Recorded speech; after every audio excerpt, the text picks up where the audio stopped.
स्वप्ने माझी पायावरती उभी, उंच इतकी की आकाशी भिडणारी.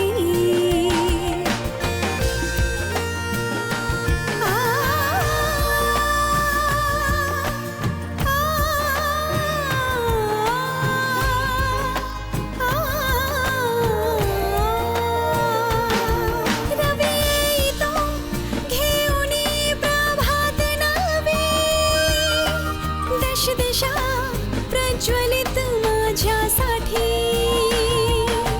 चंद्राला स्पर्शते लगेर आवाजाची, माझ्या गोड स्वप्नांची सुरुवात ही. कल्पना कल्पना.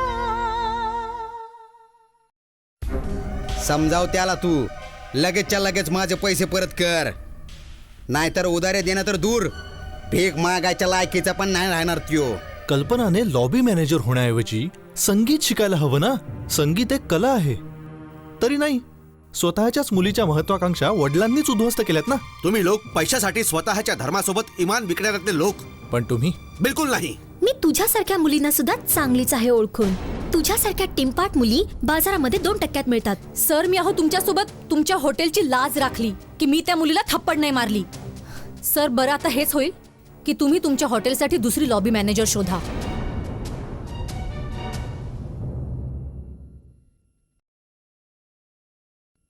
तुम्ही मला सांगितलं की तुम्ही तिला भेटल्यानंतर मग तुम्ही मुळीच बोलणार नाही तिच्याशी. मायजी प्लीज, तुम्ही मला कल्पनाशी बोलायला द्याल का? कल्पना घरामध्ये नाहीये. मायजी, हॉटेलमध्ये जे म्हणून झालं सर्व, हो त्यासाठी पण मला खूप लाज वाटते. शिवाय पिंकीच्या तर्फे मी माफी मागतो. हॉटेलमध्ये काय झालं पण? तुम्हाला नाही माहित अजून? नाही, कल्पना जेव्हापासून कामावर गेलीये मी पण तिच्याशी बोलले नाही मुळीच. मग कल्पना यावेळेस असेल कुठे? माहित नाही मला, पण हॉटेलमध्येच असेल. Okay, thank you मायजी.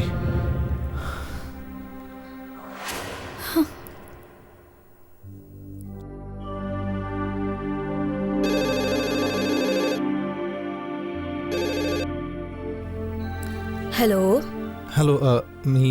मी कुमार बोलतोय आंटी. अरे बेटा, कसा आहेस तू? ते मी आहे बरं आंटी.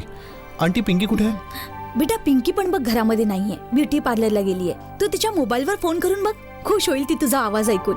बोल, राजा साहेबांशी बोल तू आता. जावई बापूंचं काय चाललंय? तू म्हणजे दिसायला पण महागून बसलास रे. ते ॲक्च्युली मी बिझनेसमध्ये थोडा जास्त बिझी होत गेला नाही, बस असंच. Good, very good. आता पण बघ, तू अजून पण बिझी होशील कुमार. खूप मोठा प्रोजेक्ट आहे तो जर्मनीवाला. सर्व ठीक चाललंय ना? Yes sir.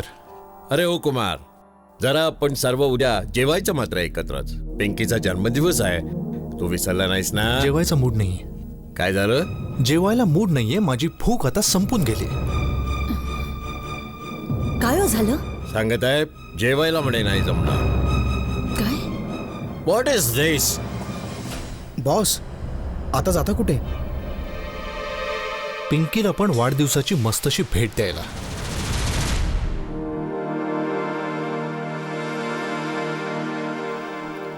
आज तुमचा मूड खूपच चांगला आहे ना मॅडम? आज खूपच मजा आली रोजी. काय हो झालं मॅडम? मी भरपूर शिव्या घालून घेतल्या तिला आज. कळलं नाही. कल्पनाला शिव्या, दुसरं काय. मूर्ख मेट्रोपोलची लॉबी मॅनेजर ती. काय तर कुमारवर इम्प्रेशन मारतीये. त्या कुत्रीला तर जरा पण अक्कल नसेल ना, तर आजच्या नंतर कुमार समोर कधीच जाणार नाही ती. मूर्ख 2 कवड्यांची सिंगर ती ना. धड रूप तिला, पण चालली कुमारशी फ्लर्ट करायला.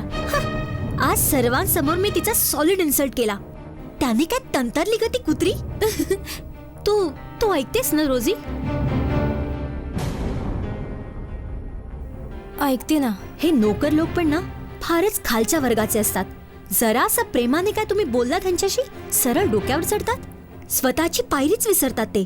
छोटे मोठे कोण आहेत, आपला स्टेटस काय आहे, या लोकांना लक्षातच नाही राहत. आणि आज कल्पनाला पण मी दाखवून दिलीच बघ जागा तिची. तिला ह्याची जाणीव करून दिलीच आज की पायातले जोडे किती पण महाग सुद्धा असो, जोडे डोक्यावर ठेवायचे नसतातच. दॅट ब्लडी पिच, ही काय आता कुमारशी फ्लर्ट करणार?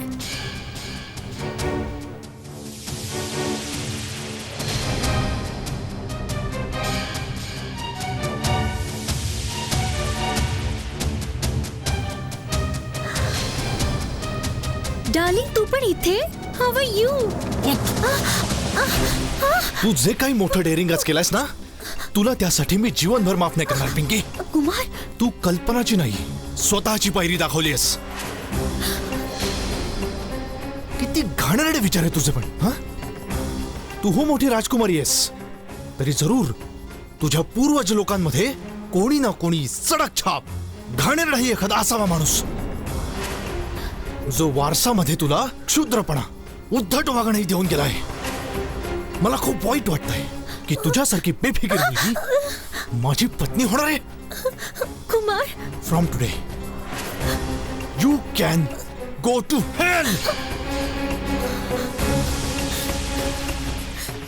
जा मग जा, तू पण उडत गेलास.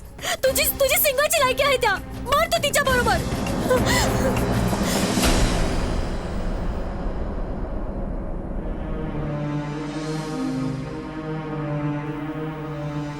खूपच थर्ड क्लास आहे ती मुलगी. बिलकुल बाजारूबाईसारखं बिहेव केलं तिने. हो, आणि गुरमीत तू पण मस्त तिथे सगळं फक्त ऐकत होतास.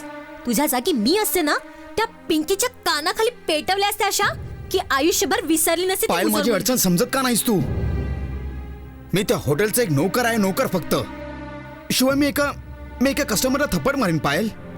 उद्धट पिंकीने त्या जीएम साहेबांचा पण पाऊण उतारा करून ठेवलाय. उस्तादजी, या सर्व गोष्टींच्या मागे तो कुमार जबाबदार आहे. जेव्हा पण हॉटेलमध्ये आलाय, तिघी चौघींच्या सकटच आलाय. एक नंबरचा मावाली आहे तो.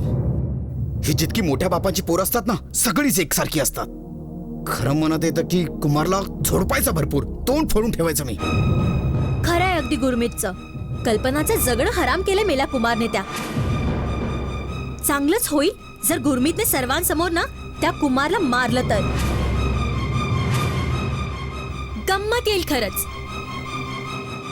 मी इथे आलोय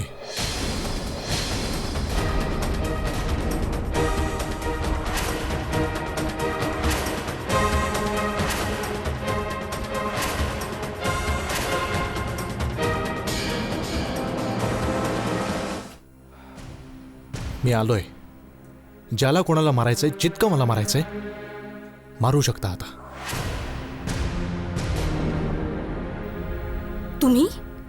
तुम्ही परत आलात? तुम्हाला सांगितलं ना आधी की तुम्ही ह्यानंतर माझ्यापासून दूर राहाल. आज तुमच्या बाबतीत जे झालं हॉटेलमध्ये, बस त्यासाठी पिंकीच्या तर्फे मी माफी मागायला आलोय.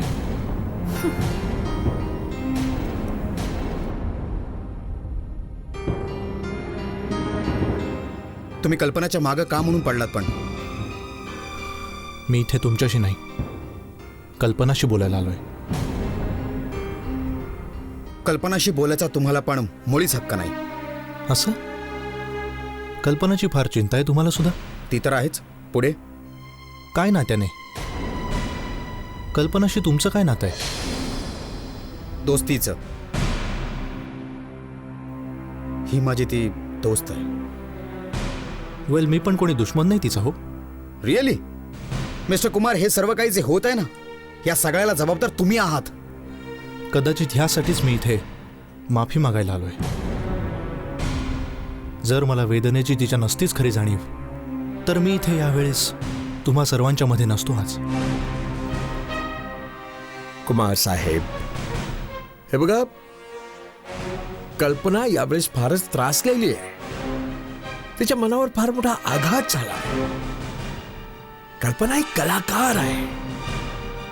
हो, आणि कलाकाराचं तर मन कोमल पण असतं, भावनावश पण असतं. पण तुम्ही भावना काय समजाल म्हणा? तुम्ही म्हणजे एक बिझनेसमॅन आहात ना. तुमचा संबंध फक्त नफ्यासोबत नुकसानीशी आहे. खरंच आहे उस्तादजी तुमचं. मी बिझनेसमन आहे. हो, माझा संबंध फक्त नफ्यासोबत नुकसानीशी आहे. तरी उस्तादजी, मी फक्त पेशाने बिझनेसमन आहे हो. मी चांगल्या तऱ्हेने जाणतो की एका कलाकाराचं काय असतं मन, जाणीव आहे त्याची मला उस्तादजी. Good joke. चांगली मस्करी करता तुम्ही. मी सांगितलं ना मी तुमच्याशी बोलत नाही म्हणून. गुरमीत,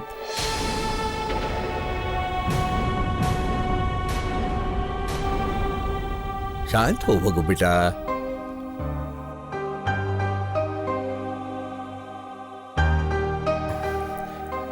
कुमार साहेब, ही माझी मुलं आहेत ना, हे फक्त माझे शिष्य नाही आहेत. हा माझा परिवार आहे, माझं खानदान आहे.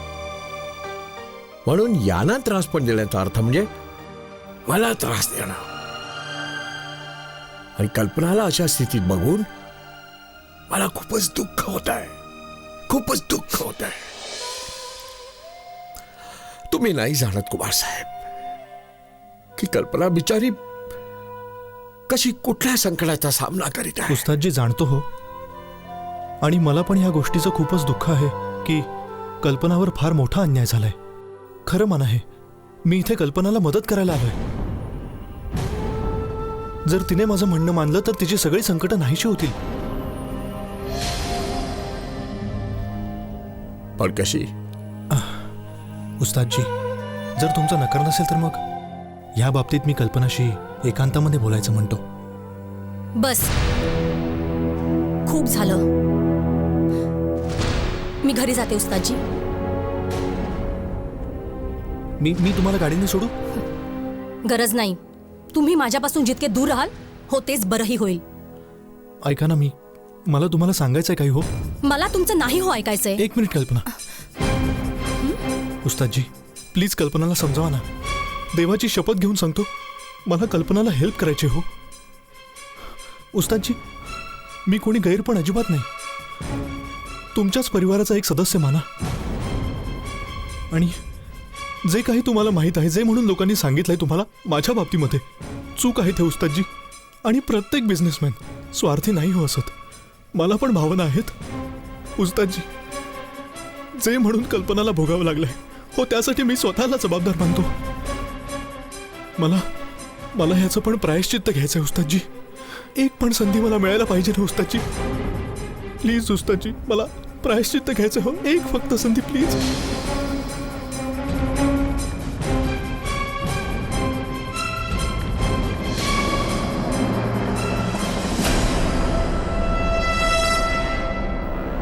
उस्तादजी, कल्पना बेटे, याचं बोलणं ऐकून मला वाटतं की हा खोटं नाही बोलत आहे. समजा सर याला तुला मदत करायची आहे बेटा, तर मग त्याचं बोलणं ऐकण्यामध्ये मुळीच हरकत नाही बेटा. हं? मला वाटतं की तू बोलणं ऐक त्याचं. आता ये बघू बेटा. हो ये.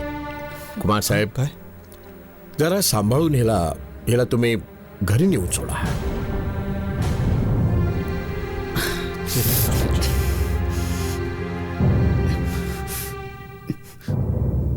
उस्तादजी, हे तुम्ही काय केलं? कुमार कल्पनाला बघा परत त्रास देईल. तिला तो खूप त्रास देणार आता. नाही गुरमीत, कल्पनावर माझा पूर्ण भरोसा आहे. कल्पना हर परिस्थितीचा मुकाबला करू शकते बेटा. मुलगाही हा कुमार, मला दिसते की हा खोटं नाही बोलला आता.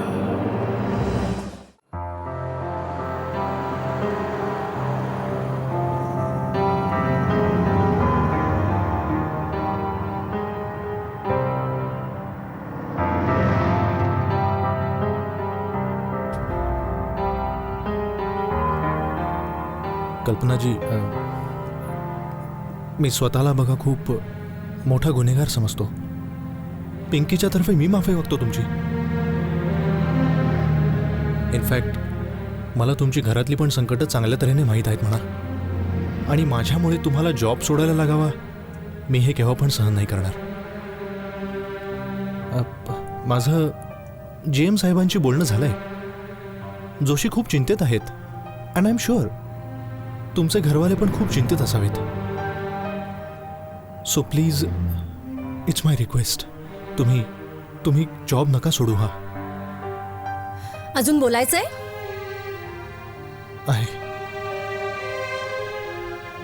मला तुम्हाला अगदी खरंच मदत करायची मनापासून. तुम्ही कॉन्सर्टमध्ये हिस्सा घ्याल तर मग मी तुमची अमाऊंट पण वाढवू शकतो. आता ऐका, मला ह्या कॉन्सर्टच्या बाबतीत मुळीच नाही पण ऐकायचंय. ओके?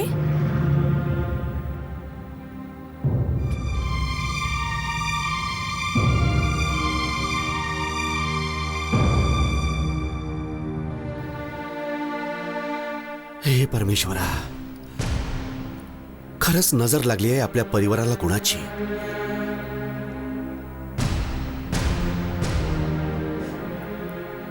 जोशीचा फोन आला आत्ता. कल्पनाने नोकरी सोडली आहे.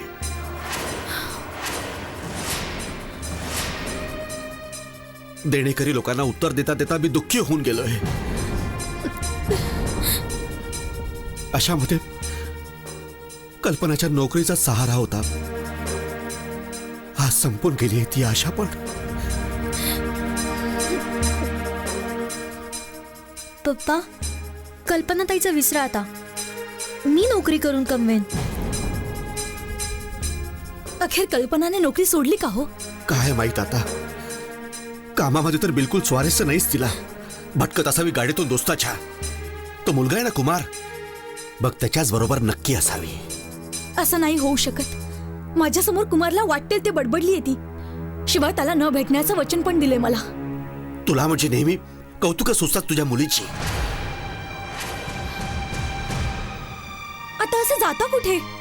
बाहेर खुल्या हवेमध्ये. ह्या घरामध्ये माझा दम घुटतोय.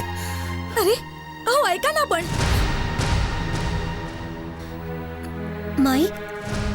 माई आता काय होणार? कल्पना जर या कॉन्सर्टमध्ये गाणं गायली मग सर्व नीट होणार नक्की. पण पप्पांना आपण कसे मनवणार?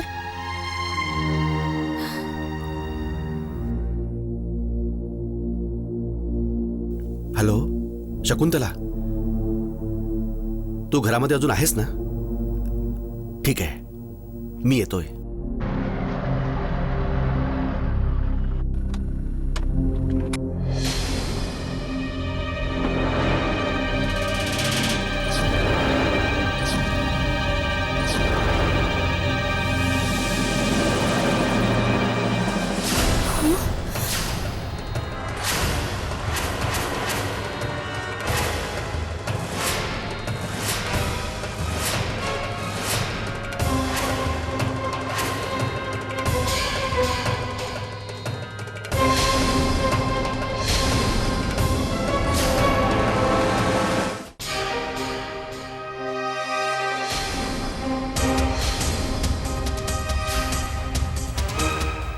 मी तुला सांगितलंय माझ्या मुलीपासून दूर राहायचंय.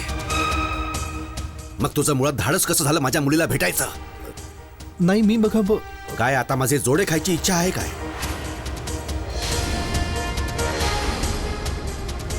हो, आणि तू पण इतकी गेलीस पुढे पोरी की खुल्या ह्याच्यासोबत फिरतेस सुद्धा. घरी परत आलीस का म्हणून याच्यासोबतच जायचंच ना. अरे सिंग साहेब, तुमचं हे काय चाललंय? प्लीज, कल्पनाला लिफ्टची गरज होती. शिवाय मीच ऑफर केलं की मी तुला घरापर्यंत ड्रॉप करणार. तुम्ही जसं समजता बघा तसं नाही. खरंय बाबा, म्हणजे मीच यांना रिक्वेस्ट केली की मला ड्रॉप करा जरा. ह्यामध्ये कुमार साहेबांची चूक नाही काही. कुमार साहेब म्हणजे ही तुच्छ खानदानाची औलाद साहेब बनला आहे.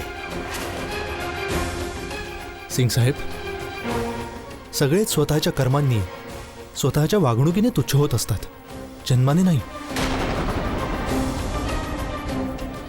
मी कल्पनाची खूप इज्जत करतो, शिवाय नेहमीच करत राहीन पुढे.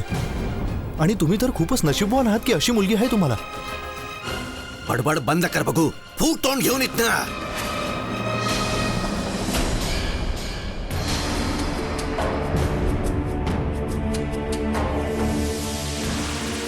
गाढवाची औलाद.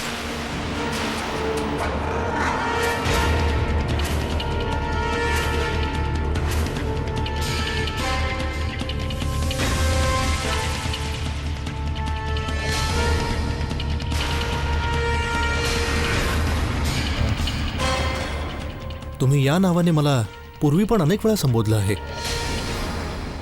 थोडस नाव आता बदला.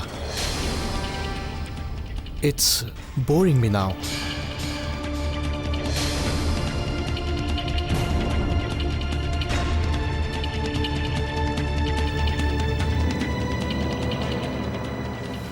थांब. तू नोकरी सोडलीस? पण पापा, माझी बघा तिथे खूप बेइज्जती होत होती. यासाठी माझं मन नाही पण तिथे काम करायला. तुझं मन गाणं बजावणं मजा मारण्याशिवाय नाहीच आहे, हे खरं आहे. माझी नाही, कमीत कमी तुझी माई आणि बहिणीची तरी पर्वा कर तू.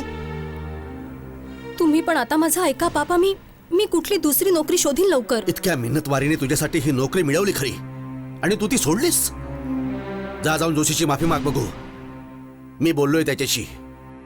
सभ्य माणूस आहे, तुला परत ठेवेल नक्की. तुला ऐकू गेलंय मी काय सांगितलंय? मी पण तिथे नाही जाणार मुळीच. हद्द होऊन गेली तुझी आता. अगं, तू कधी ह्याचा पण विचार केलाय की माझं काय होईल? माझी परिस्थिती तुझ्यापासून लपलेली नाहीये. मी पूर्ण रीतीने बर्बाद होऊन गेलोय. कदाचित हे घर पण विकावं लागेल. देवा, असं कृतज्ञ अपत्य कुणालाच नको देऊस. लाज वाटते मला तुला माझी मुलगी म्हणवताना सुद्धा.